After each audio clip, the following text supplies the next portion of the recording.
ನಿರ್ಮಾಪಕರೆಲ್ಲ ತುಂಬ ಕಷ್ಟಪಡ್ತಾ ಇದ್ದಾರೆ. ಇದಕ್ಕೆ ಸೊಲ್ಯೂಷನ್ ಯಾವಾಗ ಗೊತ್ತಾಗುತ್ತೋ ಆ ಪರಮಾತ್ಮನಿಗೆ ಹೇಳಬೇಕು. ತುಂಬ ಕಷ್ಟ ಅಂತ ಅನ್ನಿಸ್ತಾ ಇದೆ. ಇಂಥ ಪರಿಸ್ಥಿತಿಯಲ್ಲಿ ನಮ್ಮ ಹೇಮಂತ್ ಅವರು ಒಂದು ಭಕ್ತಿ ಪ್ರಧಾನ ಚಿತ್ರ ಮಾಡಿದ್ದಾರೆ. ಫಸ್ಟ್ ನಾನು ಹೇಳೋದು ಬೆಸ್ಟ್ ಆಫ್ ಲಕ್ ಅಂತ ಹೇಳಿ ಇಷ್ಟಪಡ್ತೀನಿ. ಯಾಕಂದರೆ ಪ್ರತಿಯೊಬ್ಬರು ತುಂಬ ಆಸೆ ಇರುತ್ತೆ ಒಳ್ಳೆ ಸಿನಿಮಾ ಮಾಡಬೇಕು, ಯಾವುದು ಒಳ್ಳೇದನ್ನೋದು ಬಿಡುಗಡೆ ಆದ್ಮೇಲೆ ನಮ್ಗೆ ಗೊತ್ತಾಗತ್ತೆ. ಅಭಿಮಾನ ದೇವತೆಗಳು ಸಿನಿಮಾ ನೋಡಿ ಆಶೀರ್ವಾದ ಮಾಡಿದ ಮೇಲೆ ಇದು ಒಳ್ಳೆ ಸಿನಿಮಾ ಅಂತ ಲೆಕ್ಕ ಬರುತ್ತೆ. ಬಟ್ ಇಂಥ ಸಿನಿಮಾಗಳು ಒಳ್ಳೆಯದೇ ಅಂತ ಹೇಳಬೇಕು.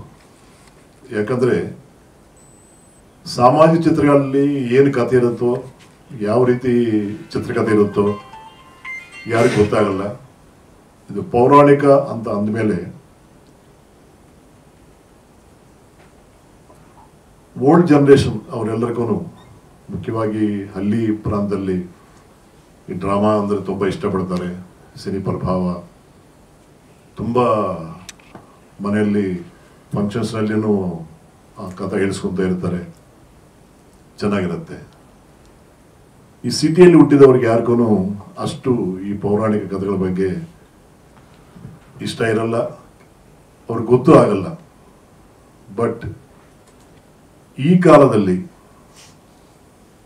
ಮುಖ್ಯವಾಗಿ ನಮ್ಮ ಪ್ರಧಾನಮಂತ್ರಿ ಮೋದಿಯವರು ಬಂದ ಮೇಲೆ ಅಯೋಧ್ಯೆ ಆಗಬಹುದು, ರಾಮ ಮಂದಿರ ವಿಗ್ರಹ ಪ್ರತಿಷ್ಠಾಪನೆ ಮಾಡಿದ್ದಾರೆ.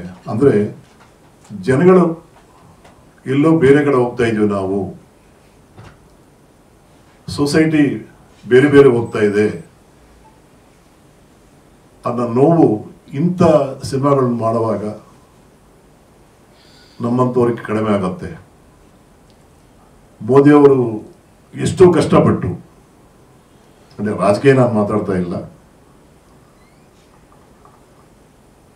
ರಾಮ ಮಂದಿರ ನಮ್ಮದು ಹಿಂದೂ ದೇಶ, ನಮ್ಮದು ಹಿಂದೂ ರಾಷ್ಟ್ರ ನಮ್ಮದು.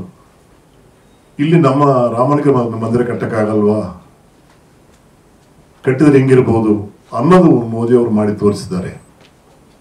ಅವನ್ನ ಪ್ರಧಾನಮಂತ್ರಿಯಾಗಿ ನಾನು ಹೇಳ್ತಾ ಇಲ್ಲ, ಒಬ್ಬ ರಾಮಭಕ್ತರಾಗಿ ಶ್ರೀರಾಮಚಂದ್ರನಿಗೆ ಯಾವ ರೀತಿ ನಾವು ಋಣ ತೀರಿಸ್ಕೋಬೇಕು ಅನ್ನೋದನ್ನು ಅವರು ತೋರಿಸಿದ್ದಾರೆ. ದೊಡ್ಡ ಪ್ರಯತ್ನ ಅವರು ಮಾಡಿದ್ದಾರೆ. ಪ್ರತಿನಿತ್ಯ ಲಕ್ಷಾಂತರ ಜನ ರಾಮ ಮಂದಿರ ದರ್ಶನ ಮಾಡ್ತಾ ಇದ್ದಾರೆ. ಈ ಕಾಲದ ಪೀಳಿಗೆಗೆ ಬರುವಂಥ ಹುಡುಗರಿಗೆ ಇಂಥ ಚಿತ್ರಗಳು ಬಂದರೆ ನಮ್ಮ ಪುರಾಣ ಏನು, ನಮ್ಮ ಸಂಸ್ಕೃತಿ ಏನು ಎಲ್ಲವೂ ಗೊತ್ತಾಗತ್ತಂತ ಹೇಳಕ್ಕೆ ನಾನು ಇಷ್ಟಪಡ್ತೀನಿ.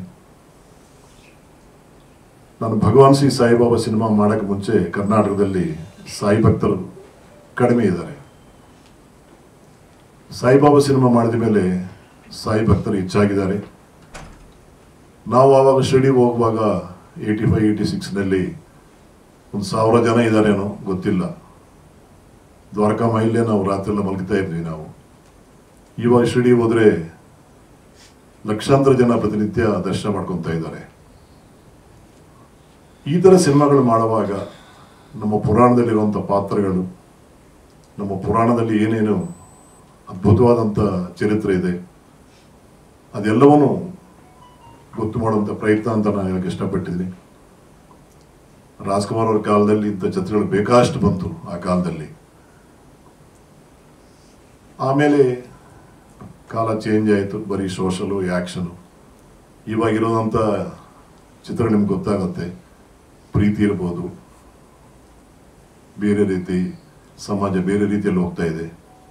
ಯಾವ ರೀತಿಯಾದರೂ ಇರಲಿ, ಬಟ್ ಇಂಥ ಸಿನಿಮಾಗಳು ಸಮಾಜಕ್ಕೆ ಬೇಕೇ ಬೇಕಂತ ಹೇಳಿ ನಾನು ಇಷ್ಟಪಡ್ತೀನಿ. ನಾನು ನಮ್ಮ ಹೇಮಂತ್ ಅವರು ಆ ಟೀಮು ಒಳ್ಳೆ ಪ್ರಯತ್ನ ಮಾಡಿದ್ದಾರೆ. ಶನಿ ಪರಮಾತ್ಮ ಅಂದರೆ ತುಂಬ ಜನ ಭಯ ಬೀಳ್ತಾರೆ. ನಿಜ ಹೇಳಬೇಕಂದ್ರೆ ಶನಿ ಪರಮಾತ್ಮನ ಯಾರು ಇಷ್ಟಪಡ್ತಾರೋ ಅವರು ನಿಜವಾಗ್ಲೂ ಒಳ್ಳೇದಾಗತ್ತೆ. ಯಾಕಂದರೆ ನಿಯಂತಾಗಿ ಯಾರಿರ್ತಾರೋ ಅವ್ರನ್ನ ಶನಿ ಪರಮಾತ್ಮ ಏನೂ ಮಾಡೋಕ್ಕಾಗಲ್ಲ. ಎಲ್ಲ ಗ್ರಹಗಳಲ್ಲಿ ತುಂಬ ಪವರ್ಫುಲ್ ಗ್ರಹ ಅಂದರೆ ಶನಿ ಗ್ರಹ. ಮನುಷ್ಯನಿಗೆ ಧೈರ್ಯ ಇರಬೇಕು. ಯಾರನ್ನ ಆರಾಧಿಸಿದ್ರು ನಾನು ಒಳ್ಳೆಯವನಾಗಿದ್ದರೆ ಯಾರೂ ನನ್ನ ಏನು ಮಾಡೋಕ್ಕಾಗಲ್ಲ ಅನ್ನೋ ಧೈರ್ಯ ಮನುಷ್ಯನಿಗಿದ್ದರೆ ಅವರು ಆರೋಗ್ಯವಾಗಿ ಆನಂದವಾಗಿರ್ತಾರೆ. ನಾನು ನಿಜವಾಗ್ಲೂ ಪ್ರತಿನಿತ್ಯ ನವಗ್ರಹಗಳ ಪೂಜೆ ಮಾಡ್ತೀನಿ, ಅವ್ರ ನಾಮಸ್ಮರಣೆ ಮಾಡ್ತೀನಿ, ಶ್ಲೋಕಗಳೆಲ್ಲ ಹೇಳ್ಕೊತೀನಿ. ನಾನು ಅಂಥ ಮಹನೀಯರ ಚಿತ್ರ ಶ್ರೀ ಪರಮಾತ್ಮ ಸಿನಿಮಾ ಮಾಡಿದ್ದಾರೆ ಹೇಮಂತ್ ಅವರು. ತುಂಬ ನಿಷ್ಠೆಯಿಂದ ಮಾಡಿದರೆ ಫಲ ಕೊಡೋಂಥ ದೇವರು ಶನಿ ಪರಮಾತ್ಮ. ಸಿನಿ ಅಂದ ತಕ್ಷಣ ನಮಗೆ ಸಿನಿ ಮಹಾದೇವಪ್ಪ ಜ್ಞಾಪಕ ಬರ್ತಾರೆ. ಆ ಕಾಲದಲ್ಲಿ ಆ ಪಾತ್ರ ಮಾಡಿ ಆ ಹೆಸರನ್ನೇ ಅವರು ಜಸ್ಟಿಫೈ ಮಾಡಿದಂಥವರು ಸಿನಿ ಮಹಾದೇವಪ್ಪನವರು. ತುಂಬ ವರ್ಷದ ನಂತರ ಈ ಪ್ರಯತ್ನ ಮಾಡಿದ್ದಾರೆ. ಸಾಮ್ರಾಟ್ ಮಾಂಧಾತ ಸೆಕ್ಸ್ ಆಗಬೇಕು. ಒಂದೇ ನಾವು ನಿರ್ಮಾಪಕರಿಗೆ ಹೇಳೋದು, ನಾಗೇಂದ್ರ ಅಂತ ಒಳ್ಳೆ PR ಇಟ್ಕೊಂಡಿದ್ದೀರಾ, ಪಬ್ಲಿಸಿಟಿ ಮುಖ್ಯ. ಯಾಕಂದರೆ ಯಾವ ಸಿನಿಮಾ ಬರ್ತಾ ಇದೆ, ಯಾವ ಸಿನಿಮಾ ಹೋಗ್ತಾ ಇದೆ ಗೊತ್ತಾಗ್ತಾ ಇಲ್ಲ. ಹೋದ ವಾರ 13 ಸಿನಿಮಾ ಅಂದಮೇಲೆ ಯಾವ್ದು ನೋಡಬೇಕು ಯಾವ್ದು ನೋಡೋಕ್ಕಾಗಲ್ಲ ಅನ್ನೋದು ಕಷ್ಟ ಆಗ್ತಾ ಇದೆ. ಅದಕ್ಕೋಸ್ಕರ ಅಟ್ಲೀಸ್ಟ್ ನಮ್ಮ ಸಿನಿಮಾ ಬರುವಾಗ ಇನ್ನೂ 2-3 ಚಿತ್ರ ಬಂದರೆ ಸಾಕು, 10-16 ಚಿತ್ರ ಬಂದು ಮಾಡಿದರೆ ನಮ್ಮದು ಗುಂಪಿನಲ್ಲಿ ಹೋಗುತ್ತಂತ ಹೇಳಕ್ಕೆ ಇಷ್ಟಪಟ್ಟಿದ್ದೀನಿ. ಅದರಿಂದ ಒಳ್ಳೆ ಪ್ರಚಾರ ಮಾಡಿ, ಒಳ್ಳೆಯವರಿದ್ದಾರೆ ನಿಮಗೆ ನಾಗೇಂದ್ರ ಅವರು. ಒಳ್ಳೆ ಥಿಯೇಟರ್ಸ್ ನೋಡ್ಕೊಳ್ಳಿ. ಅಟ್ಲೀಸ್ಟ್ ಒಂದು ವಾರದಲ್ಲಿ 2-3 ಚಿತ್ರ ಇದ್ದರೆ ಸಾಕು. 10 ಸಿನಿಮಾ ಇರುವಾಗ ನೀವು ರಿಲೀಸ್ ಮಾಡಿದ್ರೆ ತುಂಬ ಕಷ್ಟ ಆಗುತ್ತೆ. ನೀವು ಪಟ್ಟ ಪ್ರಯತ್ನ ಎಲ್ಲ ಅದು ವೃಧಾ ಆಗತ್ತೆ. ಅದರಿಂದ ನೀವು ಟೈಮ್ ತಗೊಳ್ಳಿ, ಒಳ್ಳೆ ಪಬ್ಲಿಸಿಟಿ ಮಾಡಿ. ನಮ್ಮ ಸಿನಿಮಾ ಇದಂತ ಗೊತ್ತಾಗಬೇಕು ಫಸ್ಟ್. ಯಾಕಂದರೆ ನಮ್ಮ ಕಾಲದಲ್ಲಿ ನಿಮಗೆ ಗೊತ್ತು, ಶಂಕರ್ನಾಗ್ ಅವರಿದ್ದಾರೆ, ಅನಂತನಾಗ್ ಅವರಿದ್ದಾರೆ, ರಾಜ್ಕುಮಾರ್ ಅವರಿದ್ದಾರೆ, ವಿಷ್ಣುವರ್ಧನ್ ಅವರಿದ್ದಾರೆ, ಶಿವರಾಜ್ ಕುಮಾರ್, ರವಿಚಂದ್ರನ್ ಇದ್ದಾರೆ. ಲೆಕ್ಕ ಹಾಕಿದ್ರೆ ಅವರೇ ಜನಗಳನ್ನ ಥಿಯೇಟರ್ಗೆ ಕರ್ಸ್ಕೊಳ್ಳೋರು. ಇವಾಗ ನಮ್ಗೆ ಕಷ್ಟ ಆಗ್ತಾ ಇದೆ. ವೈಟ್ ಪೇಪರ್ ಏನೇ ಇದ್ರೂ ವೈಟ್ ಪೇಪರೇ, ಅದೇ ಸ್ಟ್ಯಾಂಪ್ ಪೇಪರ್ ಅಂತ ಹೇಳ್ತೀವಿ ನಾವು. ಆ ಮೇಲ್ಗಡೆ ಒಂದು 5% ಮಾತ್ರ ಪ್ರಿಂಟ್ ಮಾಡಿರ್ತಾರೆ, ಅದಕ್ಕೆ ವ್ಯಾಲ್ಯೂ ಇರುತ್ತೆ. ಅಂಥ ಸ್ಟ್ಯಾಂಪ್ ಪೇಪರ್ ಇವಾಗ ಇರಲಿಲ್ಲ ನಮಗೆ. ಮೇನ್ ಇಂಡಸ್ಟ್ರಿಗೆ ಲಾಸ್ ಆಗ್ತಾ ಇರೋ ಕಾರಣ ಆ ಸ್ಟ್ಯಾಂಪ್ ಪೇಪರ್ ಇಲ್ಲ. ಈ ಸಿನಿಮಾ ಸ್ಟ್ಯಾಂಪ್ ಪೇಪರ್ ನೀನೇ, ನೀವು ತೊಗೊಂಡಿದಂಥ ಕತೆ ತೊಗೊಂಡಿದ್ದೀಯ. ಒಳ್ಳೆ ಟೀಸರ್ ತುಂಬ ಚೆನ್ನಾಗಿದೆ, ಎಫೆಕ್ಟಿವ್ ಆಗಿದೆ. ಟೆಕ್ನಿಕಲಿ ಯಾವ ಥರ ಇದೆ ಗೊತ್ತಾಗ ತುಂಬ ಚೆನ್ನಾಗಿದೆ.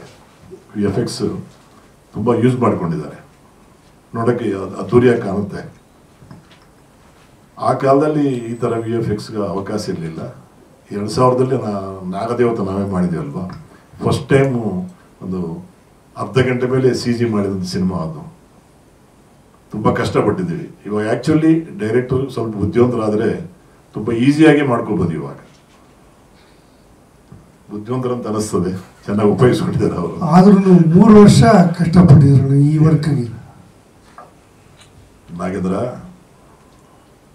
ತಪಸ್ಸು ಮಾಡಿದ್ರೆ ಏನೋ ಸಾಧನೆ ಮಾಡ್ಬೋದು. ಆ ಕಾಲದಲ್ಲಿ 100 ವರ್ಷ ತಪಸ್ಸು ಮಾಡೋರು. ಈಗ 3 ವರ್ಷ ದೊಡ್ಡದಿನಲ್ಲ. ನಾನು ಡೈರೆಕ್ಟರ್ ಆಗೋದಕ್ಕೆ 16 ವರ್ಷ ಅಸಿಸ್ಟೆಂಟ್ ಡೈರೆಕ್ಟಾಗಿ ಕೆಲಸ ಮಾಡಿದ್ದೀನಿ. 16 years, 72ನಿಂದ 87ವರೆಗೂ ನಾನು ಅಸಿಸ್ಟೆಂಟಾಗಿ ಕೆಲಸ ಮಾಡಿದ್ದೀನಿ. ಯಾಕಪ್ಪ ಅಷ್ಟು ವರ್ಷ ಕೆಲಸ ಮಾಡಬೇಕಂತ ಕೇಳ್ತಾರೆ. 16 ವರ್ಷ ಕೆಲಸ ಮಾಡೋದ ಕಾರಣದಿಂದ 100 ಚಿತ್ರ ಮಾಡೋಕ್ಕೆ ಅವಕಾಶ ಸಿಕ್ತು. ನಾನು ಏನೋ ಒಂದು ಫಸ್ಟ್ ಇಯರೋ ಸೆಕೆಂಡ್ ಇಯರೋ ಡೈರೆಕ್ಟರ್ ಆದರೆ 1-2 ಮಾಡ್ಕೊಂಡು ಮನೆಗೆ ಹೋಗ್ಬೇಕಂತ ಪರಿಸ್ಥಿತಿ ಬಂದಿರೋದು. ಶ್ರಮ ಪಡಬೇಕು ನಾಗೇಂದ್ರ, ಶ್ರಮ ಪಟ್ಟನೇ ನಾವು ಸಕ್ಸಸ್ ಆಗೋದು. ನಾನು ಕೆಲಸ ಮಾಡೋಂಥ ಗುರುಗಳು ಎಂಥವ್ರು ಅಂದರೆ ಹೇಳೋಕ್ಕಾಗಲ್ಲ. ಅಂಥ ಮಹನೀಯರು, ಅಂಥ ಮಹನೀಯರ ಕೆಲಸ ಮಾಡಿದ್ದೀವಿ, ಕಲಿತಿದ್ದೀವಿ ನಾವು. ಕ್ಯಾಮರಾಮನ್ ನಮ್ಮನ್ನು ಕರೆದು ಕ್ಯಾಮರಾ ಹತ್ರ ನಿಲ್ಸೋರು, ನಮ್ಮ ಕ್ಯಾಮರಾ ನೋಡ್ಕೊಳ್ಳಿ ಹೆಂಗಿದೆ ಏನಂತ, ಎಷ್ಟು ಏರಿಯಾ ಬರುತ್ತಂತ. ಇವಾಗ ಗುರುಗಳು ಯಾರಿದ್ದಾರೆ ಸರ್ ನಮ್ಗೆ ಹೇಳ್ಕೊಡೋರು? ಯಾರಿಲ್ಲ. ಅವಾಗ ಕಥೆ ಬರೀಬೇಕಂದ್ರೆ ಸರ್ 6 ತಿಂಗಳು 1 ವರ್ಷ ಕಷ್ಟಪಡೋರು.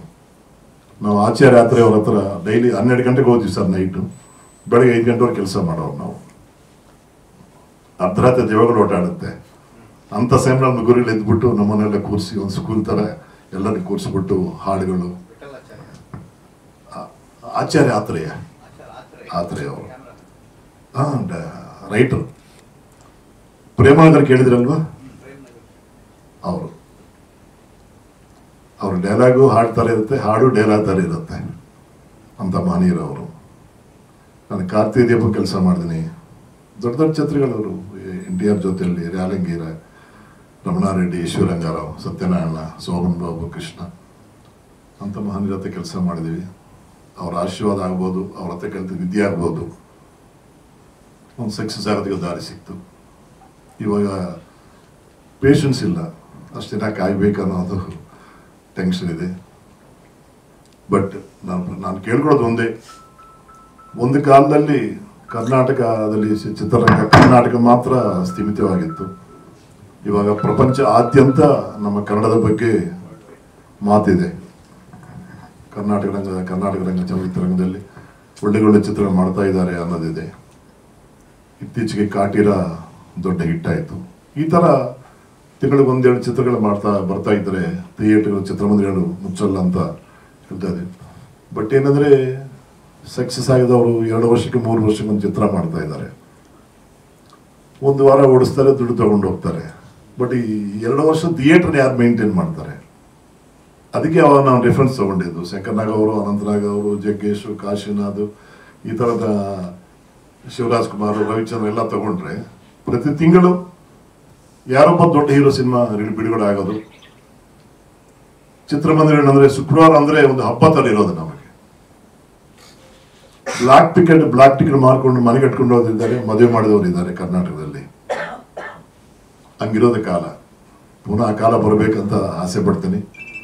ನಮ್ಮ ಹೇಮಂತ್ ಅವರು ತುಂಬ ಕಷ್ಟಪಟ್ಟು ಈ ಸಿನಿಮಾ ಮಾಡಿದರೆ ಸಕ್ಸಸ್ ಆಗಬೇಕು.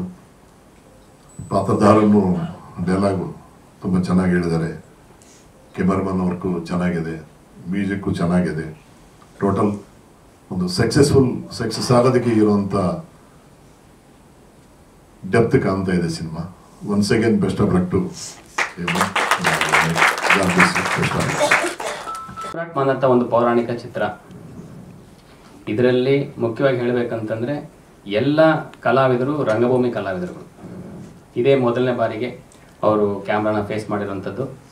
ಒಳ್ಳೆ ತಯಾರಿ ಮಾಡಿಕೊಂಡು ಒಂದು 5 to 6 months ನಾವು ಈ ಸಿನಿಮಾಗೆ ಬರೀ ರಿಹರ್ಸಲ್ಸೇ ಮಾಡಿಕೊಂಡು ಮಾಡಿದ್ವಿ. ಯಾಕಂತಂದರೆ ಅವ್ರಿಗೆ ಮಾರ್ಕಿಂಗ್ಸ್ ಗೊತ್ತಿರ್ತಿರ್ಲಿಲ್ಲ, ಅವ್ರಿಗೆ ಡೈಲಾಗ್ಸ್ ಪ್ರೊನೌನ್ಸಿಯೇಷನ್ ಜೊತೆಗೆ ಸುಮಾರು ಕರೆಕ್ಷನ್ಸ್ಗಳ ಡೆವಲಪ್ಮೆಂಟ್ ಬೇಕಾಗಿತ್ತು.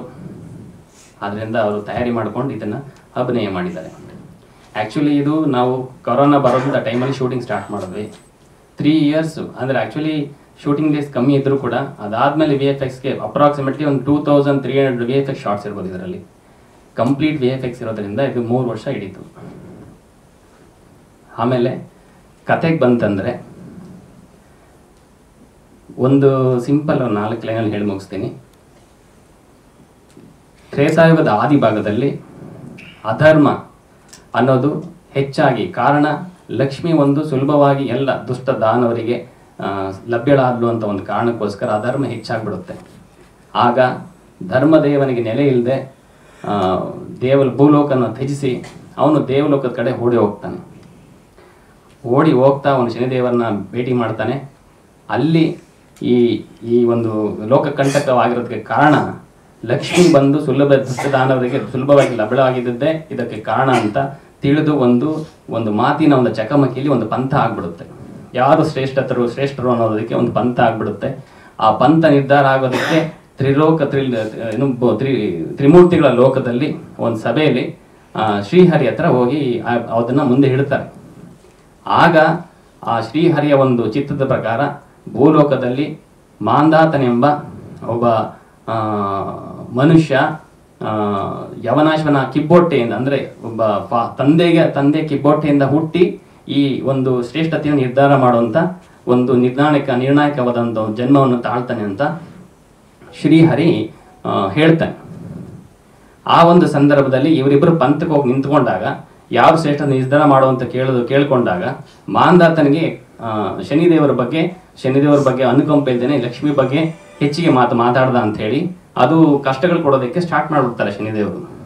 ಈ ಕಷ್ಟಗಳು ಇದೆಲ್ಲ ಮಾಡ್ತಾ ಇದ್ರು ಕೂಡ ಕೊನೆಯಲ್ಲಿ ಸತ್ಯ ಧರ್ಮ ಇವೆಲ್ಲ ಯಾವುದನ್ನು ಕೈ ಬಿಡದೆ ಅಧರ್ಮಗಳನ್ನ ದಾರಿ ಹಿಡಿದೇನೆ ಅವನು ಕೊನೆಗೆ ಲಕ್ಷ್ಮಿ ಮತ್ತೆ ಶನಿದೇವರಿಗೆ ಪ್ರೀತಿಗೆ ಪಾತ್ರ ಹೇಗೆ ಆಗ್ತಾನೆ ಅನ್ನೋದು ಚಿತ್ರದ ಸಾರಾಂಶ. ಮುಂದೆ ಇದರಲ್ಲಿ ಸಿನಿಮಾದಲ್ಲಿ 2 ಸಾಂಗ್ಗಳಿದ್ದಾವೆ. ಒಂದು ರೊಮ್ಯಾಂಟಿಕ್ ಸಾಂಗ್ ಇದೆ, ಒಂದು ಶನಿದೇವರ ಬಗ್ಗೆ ಕ್ಲೈಮ್ಯಾಕ್ಸ್ ಅಲ್ಲಿ ಒಂದು ಸಾಂಗ್ ಇದೆ. ಸಿನಿಮಾ ಎಲ್ಲ ಮುಗಿದೋಗಿದೆ. ಈಗ ನಾವು ಸೆನ್ಸಾರ್ಗೆ ಬರೋ ವಾರದಲ್ಲಿ ಅಪ್ಲೈ ಮಾಡ್ತಾ ಇದ್ದೀವಿ.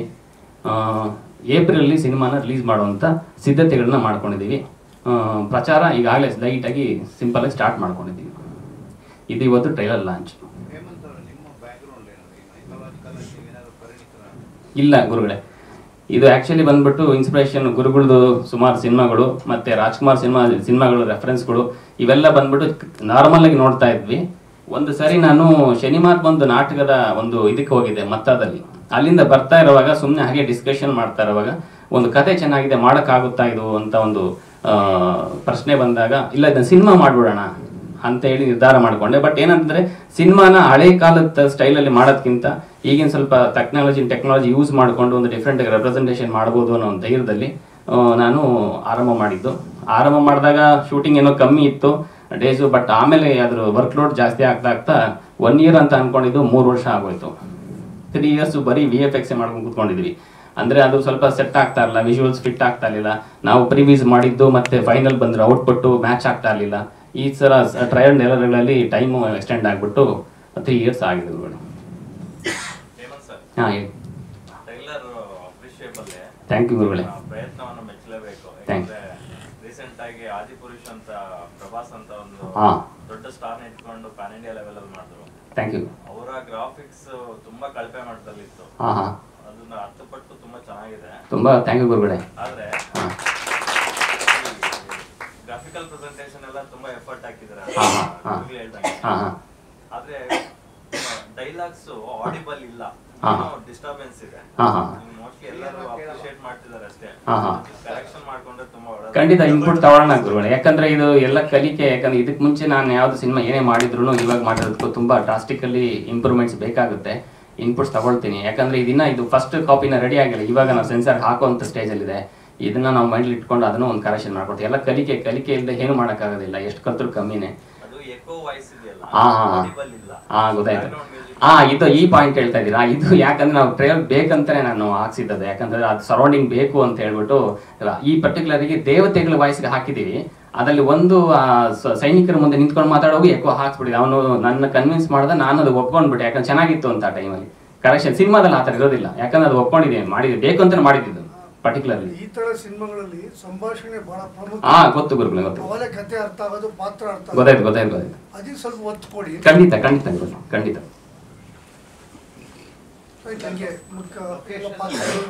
ಗುರುಗಳೇ. ಆಕ್ಚುಲಿ ಬಂದ್ಬಿಟ್ಟು ಇದೆಲ್ಲ ಫುಲ್ ಕಂಪ್ಲೀಟ್ ಸೆಟ್ಸ್ ಯೂಸ್ ಮಾಡಿದ್ವಿ, ಸುಮಾರು ಸೆಟ್ಸ್ ಯೂಸ್ ಮಾಡಿದೀವಿ. ಯಾಕಂದ್ರೆ ದರ್ಬಾರ್ಗೂ ಸೆಟ್ಸ್ ಯೂಸ್ ಮಾಡಿದೀವಿ. ಮತ್ತೆ ಲಕ್ಷ್ಮಿ ಮತ್ತೆ ಇವರು ಶನಿದೇವರ ಪಂಥಗಳಾಗುವಾಗ ಸುಮಾರು 3-4 ದರ್ಬಾರ್ ಇದೆ. ಒಂದು ದರ್ಬಾರ್ಗೆ ಇನ್ನೊಂದು ದರ್ಬಾರ್ಗೂ ಮ್ಯಾಕ್ಸಿಮಮ್ ಡಿಫರೆನ್ಸ್ ಇದೆ. ಇದೆಲ್ಲ ಬಂದು ಸೆಟ್ಸ್ ಹಾಕಿದ್ವಿ. ಒಂದು ದೊಡ್ಡ ಗೋಡನ್ ತಗೊಂಡು ಒಂದು 3 months 3.5 months ತಗೊಂಡು ಅದೆಲ್ಲ ವರ್ಕ್ ಮಾಡಿದ್ದೀವಿ. ಯಾಕಂದ್ರೆ ಸ್ವಲ್ಪ ರಿಯಲಿಸ್ಟಿಕ್ ಫೀಲ್ ಆಗಲಿ ಅಂತ. ಯಾಕಂದ್ರೆ ಆ 3Dಗೂ ಮತ್ತೆ ನಾವು 3D ಮಾಡಲಿಂಗ್ ಎಲ್ಲ ಮಾಡಿದ್ದೀವಿ, ಸುಮಾರು ಮಾಡಿದ್ದೀವಿ. ಅದು ಗೊತ್ತಾಗದೆ ಇಲ್ಲಿ ನ್ಯಾಚುರಲಿಟಿ ಬರಲಿ ಅಂತ ಸೆಟ್ಟಿಂಗ್ ಸ್ಟೇಷನ್ ಹಿಡ್ಕೊಂಡು ಸುಮಾರು ವರ್ಕ್ ಮಾಡಿದ್ದೀವಿ. ಆರ್ಟ್ ಡೈರೆಕ್ಟರ್ ಕೆಲಸ ಎಲ್ಲ ಸುಮಾರು ರವಿ ಮಾಡಿದ್ದಾರೆ. ಯಾಕಂದ್ರೆ ನನ್ನ ಗೈಡೆನ್ಸ್ ಅಲ್ಲಿ ಸುಮಾರು ಮಾಡಿದ್ದಾರೆ. ಯಾಕಂದ್ರೆ ಅವ್ರಿಲ್ಲದೆ ಏನು ಮಾಡೋಕ್ಕಾಗ್ತಾ ಇಲ್ಲ ಗುರುಗಳೇ. ಅರ್ಕಾವತ್ ಅನುಭವ ಕಹಿ ನೆನಪು. ಅರ್ಕಾವತ್ ಅಂತ ಒಂದು ಸಿನಿಮಾ ಮಾಡಿದೆ, ಅದು ತುಂಬಾ ಕಹಿ ನೆನಪು. ಅದು ಬರೀ ಅನುಭವಕ್ಕೂ ಅಂತ ಇಟ್ಕೊಳ್ತೀನಿ. ಯಾಕಂದ್ರೆ ಅದು ನನಗೆ ಅಷ್ಟೊಂದು ಮೆಚುರಿಟಿ ಆಫ್ ಇದಿಲ್ಲ ಡೈರೆಕ್ಷನ್ ಮಾಡೋ ಅಂತ ಇದರಲ್ಲಿ. ಅದು ಒಂದು ಮಾಡಿ ಅದೊಂದು ಪಾಠ ಕಲಿತೆ. ಅದು ಏನಕ್ಕಂದ್ರೆ ಬರೀ ಒಂದು ಕಲಿಕೆಗೆ ಯೂಸ್ ಮಾಡ್ತಾ ಇದ್ದೀನಿ. ಏನಂದ್ರೆ ಅದು ಏನು ಮಿಸ್ಟೇಕ್ಸ್ ಮಾಡಿದೆ ಅದು ರಿಪೀಟೆಡ್ ಆಗಬಾರ್ದು ಅಂತ. ಆಲ್ಮೋಸ್ಟ್ ನನ್ನ ಮೆಚುರಿಟಿ ಸ್ವಲ್ಪ ಇದರಲ್ಲಿ ಏನಾದ್ರು ಸ್ವಲ್ಪ ಯೂಸ್ ಆಗಿದೆ ಅಂತ ಇದೊಂದೇ ನನ್ನ ಮೊದಲನೇ ಸಿನಿಮಾ ಅಂತ ಹೇಳ್ಕೊಬೋದು. ಬಿಟ್ಟರೆ ಅದು ನನ್ನ ಅನುಭವಕ್ಕೆ ಮಾತ್ರ ಗುರುಗಳೇ ಅಷ್ಟೇ. ನಮಸ್ಕಾರ. ನನ್ನ ಹೆಸರು ಬಸವರಾಜ್ ಅಂದ್ಬಿಟ್ಟು. ನಾನು ಸುಮಾರು ಒಂದು 68ರಲ್ಲಿ ನಾನು ಚಿಕ್ಕ ಹುಡುಗನ ಪಾತ್ರ ಮಾಡಿದ್ದೆ. ಸತ್ಯವ್ರತ ಮಗನ ಪಾತ್ರ ಮಾಡಿದ್ದೆ 68ರಲ್ಲಿ. 81 ಫೆಬ್ರವರಿನಲ್ಲಿ ನಮ್ಮದು ಈ ರಾಜ ಪಾತ್ರ ಶುರುವಾಯಿತು. ಅಲ್ಲಿಂದ ರಾಜ ವಿಕ್ರಮ, ರಾಜ ಸತ್ಯವ್ರತ, ನಳದ ಮಯಂತಿ ಮತ್ತು ಸತ್ಯಮಾಂದಾತ ಹಿಂಗೆ ಮಾಡ್ಕೊಂಡು ಬಂದು ಈ ಸತ್ಯಮಾಂದಾತ ನಮ್ಮ ನಾಟಕ ಮಾಡೋವಾಗ ವಜ್ರಪ್ಪ ಮಾಸ್ಟ್ರು ಪಿ ವಜ್ರಪ್ಪ ಅವರು ನಮ್ಮ ಗುರುಗಳು. ಅವರು ನಮ್ಮನ್ನು ಆ ಪಾತ್ರ ಒಂದು ಕ್ಯಾಸೆಟ್ ಮಾಡಿದ್ರು ಶ್ರುತಿ ಟ್ರ್ಯಾಕಿಂದ. ಆ ಕ್ಯಾಸೆಟ್ ಮಾಡುವಾಗ ನನ್ನ ಸ್ವಲ್ಪ ನಮ್ಮನ್ನೆಲ್ಲ ತಿದ್ದಿ ತೀಡಿ ಮಾಡಿದ್ರು. ಅದು ನಾಟಕ ರಂಗಭೂಮಿಗೆ ಹೊಂದ್ಕೊಳ್ಳೋ ಥರ ಮಾಡಿದರು. ಆ ನಾಟಕನ ನೋಡಿ ಇವರು ಸರ್ ಎಲ್ಲಿ ನಾಟಕ ನೋಡಿದ್ರು ಅಂತ ಗೊತ್ತಿಲ್ಲ ನನಗೆ. ನಮ್ಮನ್ನು ಕೇಳಿದ್ರು ಇದು ಮಾಡಬೇಕು ಅಂತೇಳಿ.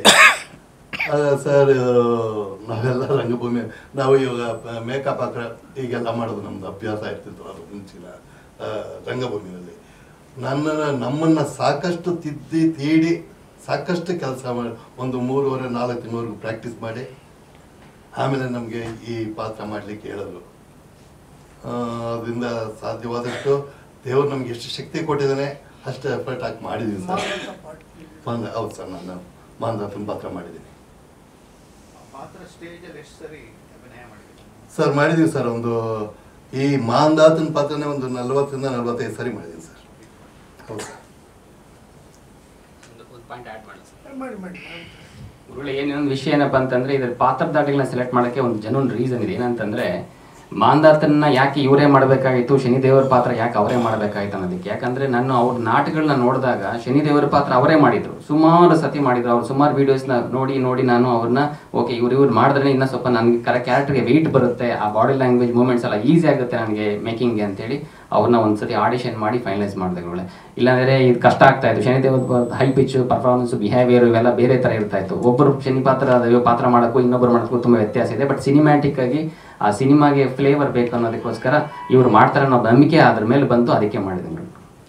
ಯೋ ನಮಃ. ವೇದಿಕೆ ಮೇಲೆ ಉಪಸ್ಥಿತರಾಗಿರ್ತಕ್ಕಂಥ ಗಣ್ಯಾತಿ ಗಣ್ಯರಿಗೆ, ಹಿರಿಯರಿಗೆ ಶಿರಸಾಷ್ಟಾಂಗ ನಮಸ್ಕಾರಗಳನ್ನು ಮಾಡ್ತಾ, ಮುಂದೆ ಕುಳಿತಿರ್ತಕ್ಕಂಥ ಪತ್ರಿಕಾ ಮತ್ತು ಮಾಧ್ಯಮದವರಿಗೆ ನಮಸ್ಕಾರವನ್ನು ಹೇಳ್ತಾ, ಹಿರಿಯ ಕಲಾವಿದರಿಗೆ ಹಾಗೂ ನನ್ನ ಜೊತೆ ಮಾಡಿರ್ತಕ್ಕಂಥ ಅನೇಕ ಕಲಾವಿದರಿಗೆಲ್ಲರಿಗೂ ನಮಸ್ಕಾರವನ್ನು ಮಾಡ್ತಾ, ನನ್ನ ಹೆಸರು ಸುಂದರ ಬಾಬು ಅಂತೇಳಿ, ನಾನು ರಂಗಭೂಮಿಯ ಕಲಾವಿದ. ಸುಮಾರು ನಾನು 5 ವರ್ಷ ಇದ್ದಾಗಿಂದ ಈ ನೃತ್ಯವನ್ನು ಮಾಡೋದು, ಸಣ್ಣ ಸಣ್ಣ ಪಾತ್ರಗಳನ್ನು ಮಾಡೋದು ಮಾಡಿಕೊಂಡು ಬರ್ತಾ ಇದ್ದೆ. ನಾನು ಹುಟ್ಟಿದ್ದು ಹಿರಿಯೂರು ಚಿತ್ರದುರ್ಗದಲ್ಲಿ. ಬೆಂಗಳೂರಿಗೆ ಬಂದ ಮೇಲೆ ಸಾಮಾಜಿಕ ನಾಟಕಗಳನ್ನು ಮಾಡ್ತಾ ಇದ್ವಿ. ಆಗ ಸಾಮಾಜಿಕ ನಾಟಕಗಳಿಗೆ ಬೇಕಾದಷ್ಟು ಸ್ವಾಗತ ಇರ್ತಿತ್ತು. ಗಣೇಶನ ಹಬ್ಬ, ರಾಜ್ಯೋತ್ಸವ ಆಗೋಗ್ಬಿಟ್ರೆ ನೃಪತಂಗ ಮಂಟಪದಲ್ಲಿ ನಮ್ಮದೇ ನಾಟಕ. ಎಲ್ಲ ಕಡೆನೂ ಒಂದೊಂದು ದಿವಸಕ್ಕೆ 3-3 ನಾಟಕಗಳನ್ನೆಲ್ಲ ಆಡ್ತಾ ಇದ್ವಿ, ಸಾಮಾಜಿಕ ನಾಟಕಗಳನ್ನು. 84 ಆದ ಮೇಲೆ ಸಾಮಾಜಿಕ ನಾಟಕ ನಿಂತೋಯ್ತು. ಅದರ ಮಧ್ಯದಲ್ಲಿ ನಾನು ಮತ್ತು ಬಸವರಾಜ್ ಎಲ್ಲ ಸೇರಿಕೊಂಡು ಶ್ರೀ ಛಾಯಾಪ್ರಿಯ ನಾಟಕ ಮಂಡಳಿ ಅಂತೇಳಿ ಶನೀಶ್ವರನ ಒಂದು ನಾಟಕವನ್ನು ಆಡುವಂಥ ಪಾತ್ರ ಪ್ರಯಾಣವನ್ನು ಮಾಡಿದ್ವಿ. ಅದು ಅಮೋಘವಾದಂತಹ ಸ್ವಾಗತವನ್ನು ಮಾಡಿತು. ಹಾಗಾಗಿ ಎಲ್ಲ ಕಡೆನೂ ಬೇರೆ ನಾಟಕ ಮಾತ್ರವಲ್ಲ, ನಾವೇನ್ ಮಾಡ್ತೀವಿ ಅಂತ ಹೇಳಿದ್ರೆ ಕಥಾ ರೂಪದಲ್ಲಿ ಅವರವರ ಮನೆಗೆ ಹೋಗಿ ವಾರ ಒಂದು ಕಥೆಯ ರೂಪದಲ್ಲಿ ಮಾಡ್ತೀವಿ. ಹೇಗೆ ಅಂದ್ರೆ ನಮ್ಮ ಟ್ರೂಪ್ ಹಾಗೆ ಕರ್ಕೊಂಡೋಗಿ ಏನು ವೇದಿಕೆ ಮೇಲೆ ಅಭಿನಯವನ್ನು ಮಾಡಿದೀವೋ ಹಾರ್ಮೋನಿಯಂ ತಬಲಾ ಇಟ್ಕೊಂಡು ಅದೇ ರೀತಿಯಾಗಿ ವಿತೌಟ್ ಮೇಕಪ್ ಅಲ್ಲಿ ಮಾಡ್ತಾ ಇದ್ದೀವಿ. ಈಗಲೂ ಮಾಡ್ತಾ ಇದ್ವಿ. ಅದಕ್ಕೆ ನಮಗೆ ಸ್ವಾಗತ ಚೆನ್ನಾಗಿ ಸಿಕ್ತು. ಈ ಮಾಂಧಾತ ನಾಟಕ ಅಂತಕ್ಕಂಥದ್ದು ಹೇಗಪ್ಪ ಅಂತ ಹೇಳಿದ್ರೆ ತುಂಬಾ ವಿಚಿತ್ರವಾದಂಥ ನಾಟಕ, ಬಹಳ ಶಕ್ತಿ ಇರ್ತಕ್ಕಂಥ ನಾಟಕ. ಇದು ಅಷ್ಟೊಂದು ಸುಲಭವಾಗಿ ಯಾರು ಇದನ್ನ ಮುಟ್ಟೋದಕ್ಕಾಗಲ್ಲ. ಇದರಲ್ಲಿ ಬೇಕಾದಷ್ಟು ಶನಿಮಾತ್ಮ ನಾಟಕಗಳಿದ್ದಾವೆ. ಸತ್ಯವ್ರತ, ಮಾಂಧಾತ, ಸತ್ಯ ಹರಿಶ್ಚಂದ್ರ, ನಲಚಕ್ರವರ್ತಿ, ಪುರೂರವ, ಹೀಗೆ ಬೇಕಾದಷ್ಟು ನಾಟಕಗಳಿದ್ದಾವೆ. ಆದ್ರೆ ಮಾಂಧಾತ ನಾಟಕದಲ್ಲಿ ಏನಪ್ಪಾ ವಿಶೇಷ ಅಂತ ಹೇಳಿದ್ರೆ ಇಲ್ಲಿ 2 ಪಾತ್ರಗಳು ಬಹಳ ಮುಖ್ಯವಾಗಿ ಬರುತ್ತೆ. ಏನು? ನಿಧಿ ಮತ್ತೆ ವಿಧಿ.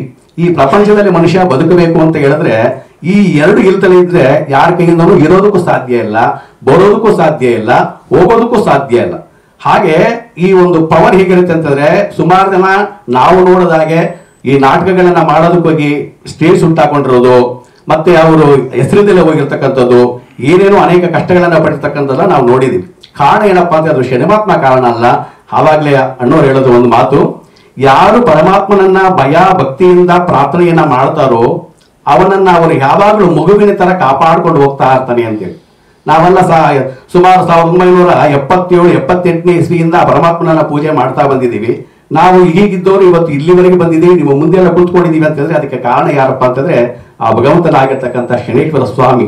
ಶನೇಶ್ವರ ಸ್ವಾಮಿ ಕೊಟ್ರೆ ವರ, ಬಿಟ್ರೆ ಶಾಪ. ಆತನನ್ನ ಪೂಜೆ ಮಾಡಬೇಕಂದ್ರೆ ನಿಮ್ಗೆಲ್ಲ ಲಭ್ಯ ಇರಬೇಕು. ಅದಕ್ಕೋಸ್ಕರವಾಗಿ ನಾವು ಎಲ್ರಿಗೂ ಅರ್ಥವಾಗ್ಲಿ, ಎಲ್ರೂ ಭಗವಂತನ ಅನುಗ್ರಹ ಸಿಕ್ಲಿ ಅನ್ನೋ ಕಾರಣದಿಂದ ಈ ಒಂದು ಕಾರ್ಯಕ್ರಮವನ್ನು ಮಾಡಿದ್ವಿ.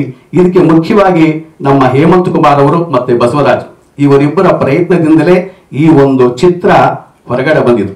ಬಸವರಾಜ್ ಹೇಳಿದಾಗೆ ನಾವು ರಂಗಭೂಮಿ ಕಲಾವಿದರು, ನಾವು ಹೇಗಪ್ಪ ಹವ್ಯಾಸಿ ಕಲಾವಿದರುಗಳಂತಿದ್ರೆ ನೀವು ಅಂದ್ಕೊಳ್ಬಹುದು ದಿನಕ್ಕೆ ಹೆಂಗಪ್ಪ ನೀನು 800 ಸಾಮಾಜಿಕ ನಾಟಕ ಆಡ್ತೀಯ ಅಂತ ಹೇಳಿದ್ರೆ ನಾವು ದಾರಿಯಲ್ಲಿ ಹೋಗ್ಬೇಕಂದ್ರೆ ರೇಟಿಂಗ್ ಮಾಡ್ತಿದ್ವಿ ಅಂದ್ರೆ ನೀನ್ ಅಪ್ಪ, ನೀನ್ ಅಮ್ಮ, ನೀನ್ ಅಣ್ಣ, ನೀನ್ ತಮ್ಮ ಅಂತ ಮಾತಾಡ್ಕೊಂಡಲ್ಲಿ ಅಲ್ಲಿ ನಾಟಕ ಆಡ್ತಿದ್ವಿ. ಅವಾಗೆಲ್ಲ ಸುಭಾಷ್ ನಗರದಲ್ಲಿ ಎಕ್ಸಿಬಿಷನ್ ಆಗಿರೋದು. ಅವಾಗ ಸಾಮಾಜಿಕ ನಾಟಕಗಳನ್ನ ಅಂತ ಸ್ಪಾಟ್ ಅಲ್ಲಿ ಆಡ್ತಾ ಇದ್ವಿ. ಅದು ಆವಾಗ ಪೌರಾಣಿಕ ಸಾಮಾಜಿಕ ನಾಟಕ. ಪೌರಾಣಿಕ ನಾಟಕದಲ್ಲಿ ಹಾಗಾಗಲ್ಲ. ಅದಕ್ಕೆ ಅಂತ ಒಂದು ತಾಳ ಇರುತ್ತೆ, ಅದಕ್ಕೆ ಅಂತ ಒಂದು ಮೇಳ ಇರುತ್ತೆ, ಅದಕ್ಕೆ ಅಂತ ಒಂದು ರೀತಿಗಳಿರುತ್ತೆ, ಅದನ್ನು ಸಾರವಾಗಿ ಮಾಡಬೇಕು.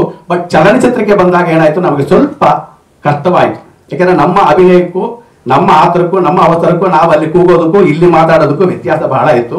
ಅದನ್ನ ಹೇಮಂತ್ ಕುಮಾರ್ ಅವರು ಚೆನ್ನಾಗಿ ಒಂದು 3.5 ತಿಂಗಳ ಕಾಲಗಳ ನಮ್ಮನ್ನು ನಿಲ್ಲಿಸಿ ಎಲ್ಲಿ ಇಳಿಸಬೇಕು, ಎಲ್ಲಿ ಎತ್ತಬೇಕು, ಹೇಗೆ ಡೈರೆಕ್ಷನ್ ಮಾಡಬೇಕು, ಹೇಗೆ ತಿರುಗಬೇಕು ಅಂತ ಹೇಳಿಕೊಟ್ಟು ಈ ಒಂದು ಚಿತ್ರವನ್ನ ಮಾಡಿದರೆ ಅವರ ಒಂದು ಪರಿಶ್ರಮಕ್ಕೆ ಭಗವಂತ ಯಾವಾಗಲೂ ಆಶೀರ್ವಾದವನ್ನು ಮಾಡ್ತಾನೆ.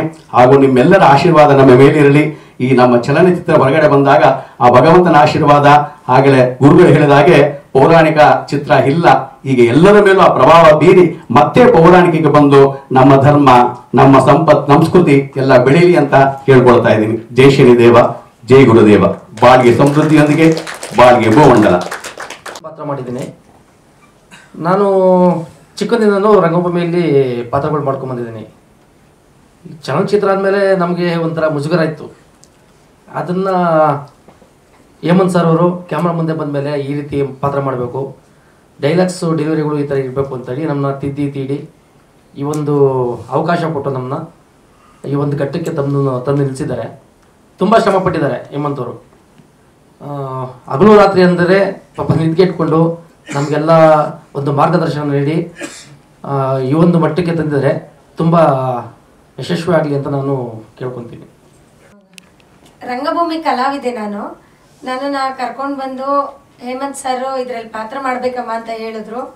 ನನಗೆ ಅದರಲ್ಲಿ ಆಪರ್ಚುನಿಟಿ ಕೊಟ್ಟಿದ್ರು. ತುಂಬ ಧನ್ಯವಾದಗಳನ್ನು ಹೇಳ್ತೀನಿ. ಮಂಜುಂಡಪ್ಪ ಅಂತ. ನಮ್ಮ ಊರು ಬಂದು ತುಮಕೂರು ಡಿಸ್ಟಿಕ್ಕು, ತುರುವೇಕೆರೆ ತಾಲೂಕು, ಸೋಮೇನಹಳ್ಳಿ ಗ್ರಾಮ. ನಾನು ಬೆಂಗಳೂರಿಗೆ ಬಂದು ಆಯಿತು ಒಂದು 35 ವರ್ಷ ಆಗಿದೆ. ರಂಗಭೂಮಿನಲ್ಲಿ ನಾವು ತುಂಬ ನಾಟಕಗಳನ್ನ ಮಾಡ್ಕೊಂಡು ಬರ್ತಾ ಇದ್ದೀವಿ. ಪೌರಾಣಿಕರ ನಾಟಕಗಳನ್ನೇ ಜಾಸ್ತಿ ಮಾಡಿರೋದು. ಸೊ ಹಾಗಾಗಿ ಪೌರಾಣಿಕದಲ್ಲಿ ಕೃಷ್ಣ, ರಾಮ, ಭರತ, ಕರ್ಣ, ನಾರದ ಹೀಗೆ ಹಲವಾರು ಪಾತ್ರಗಳನ್ನು ಮಾಡಿದ್ದೀವಿ. ಹಾಗಾಗಿ ನಮಗೆ ಈ ಚಲನಚಿತ್ರದಲ್ಲಿ ಸತ್ಯ ಮಾಂಧಾತ, ಸಾಮ್ರಾಟ ಮಾಂಧಾತ ಚಲನಚಿತ್ರದಲ್ಲಿ ನಾರದನ ಪಾತ್ರಕ್ಕೆ ಆಯ್ಕೆಯಾಗಿದಾಗ ನನಗೆ ಭಾಳ ಒಂದು ಕಡೆ ಮುಜುಗರನೂ ಆಯಿತು, ಸ್ವಲ್ಪ ಖುಷಿನೂ ಆಯಿತು. ಬಟ್ ನಾವು ಪೌರಾಣಿಕದಲ್ಲಿ ನಾಟಕದಲ್ಲಿ ಮಾಡುವ ಅಭಿನಯನೇ ಒಂದು ಥರ ಇರುತ್ತೆ, ಚಲನಚಿತ್ರದಲ್ಲಿ ಮಾಡುವಾಗಲೇ ಬೇರೆ ಥರ ಇರುತ್ತೆ. ಆ ಕ್ಯಾಮ್ರಾವನ್ನೇ ಎದುರಿಸೋದೇ ಒಂದು ದೊಡ್ಡ ಒಂದು ಸಾಹಸ ಅಂತ ಅಂದ್ಕೊತೀನಿ. ಮತ್ತು ಒಂದು ರೋಮಾಂಚನ ಅಂತಲೂ ಅನ್ನಿಸ್ತು ನನಗೆ ಮೊದಲನೇ ಸಾರಿ ಆ ಕ್ಯಾಮ್ರಾ ಮುಂದೆ ನಿಂತ್ಕೊಂಡಾಗ. ಇದಕ್ಕೆ ನಮ್ಮ ಹೇಮಂತ್ ಸರ್ ತುಂಬಾ ನಮಗೆ ಹೆಲ್ಪ್ ಮಾಡಿದ್ದಾರೆ.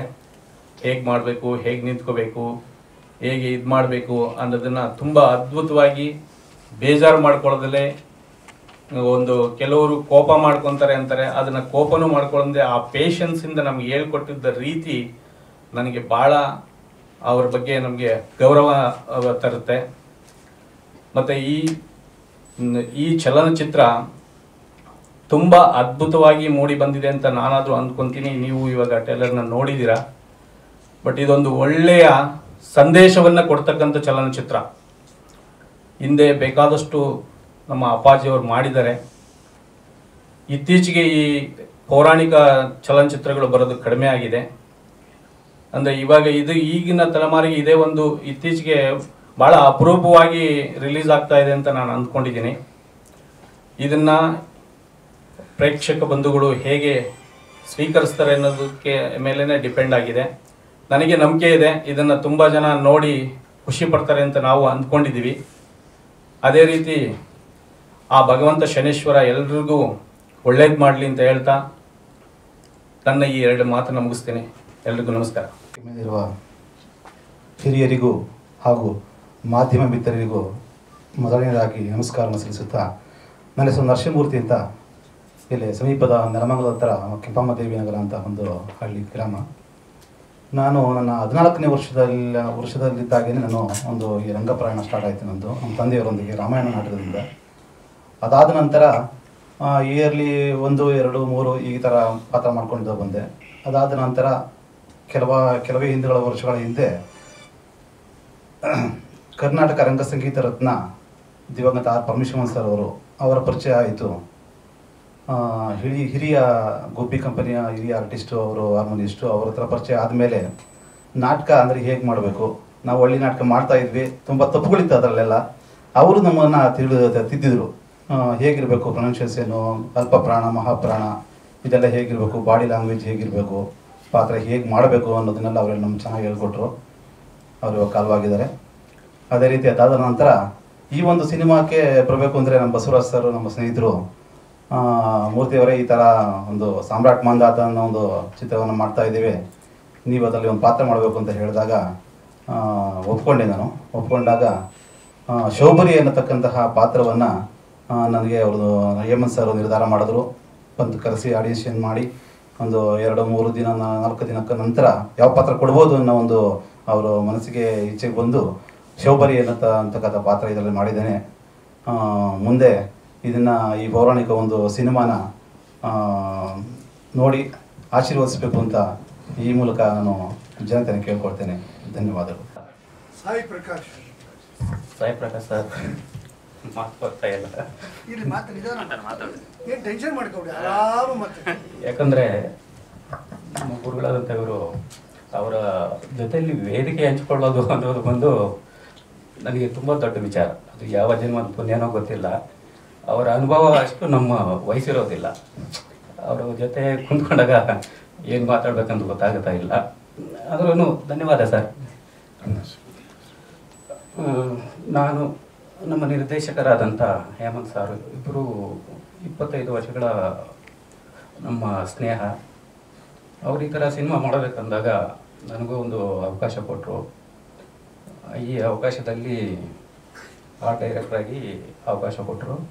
ಅವರು ಈ ಕತೆ ಹೇಳೋವಾಗ ನಾವು ಯೋಚನೆ ಮಾಡ್ತಾಯಿದ್ವಿ, ಯಾವ ಥರ ಬ್ಯಾಕ್ಡ್ರಾಪ್ ಇರಬೇಕು. ನಾನು ಹೇಳಿದೆ, ಸರ್ ಈ ಥರ ಸಿನಿಮಾ ನಮಗೆ ಹೊಸದಲ್ವಾ ಸರ್, ಯಾವ ಥರ ಮಾಡೋದು ಅಂತ. ಇಲ್ಲ, ನಾನು ನಿನಗೆ ಹೇಳ್ತೀನಿ, ಆ ರೀತಿ ನೀನು ಸೆಟ್ಟೆಲ್ಲ ಹಾಕೋದಕ್ಕೆ ನೀನು ಟ್ರೈ ಮಾಡು. ಅವರ ಸೀನಿಗೆ ತಕ್ಕನಾಗಿ ನನಗೆ ಹೇಳ್ತಾಯಿದ್ರು, ಈ ಥರ ಬೇಕು ಆ ಥರ ಬೇಕಂತ. ನಾನು ಎಷ್ಟೋ ಅಂಗಡಿಗಳಲ್ಲಿ ಹುಡುಕಿದೆ, ಕೆಲಸದವರು ಕಾರ್ಪೆಂಟ್ರು ಅವ್ರನ್ನೆಲ್ಲ ಕರೆದು ಅಲ್ಲೇ ಮಾಡಿಸಿ, ಬಾಡಿಗೆ ಭೂ ತಗೊಂಬಂದು ರೆಡಿ ಮಾಡಿಸಿ ಸಾರಿಗೆ ತೋರಿಸಿ ಅವ್ರು ಓಕೆ ಅಂದಮೇಲೆ ಅಲ್ಲಿ ಶಾರ್ಟ್ಗೆಲ್ಲ ರೆಡಿ ಮಾಡ್ತಾಯಿದ್ವಿ. ಈ ಥರ ಅವಕಾಶ ನನಗೆ ಸಿಕ್ತು, ಅವಕಾಶ ಕೊಟ್ಟರು. ಸಿನಿಮಾ ಅದ್ಭುತವಾಗಿ ಬಂದಿದೆ. ನಮ್ಮ ಕನ್ನಡ ಜನರು ಆಶೀರ್ವಾದ ಮಾಡಿ ಸಿನಿಮಾ ಸಕ್ಸಸ್ ಆಗಲಿ ಅಂತ ದೇವರಲ್ಲಿ ಬೇಡ್ಕೊಳ್ತಾ ಇದ್ದೀನಿ ಸರ್.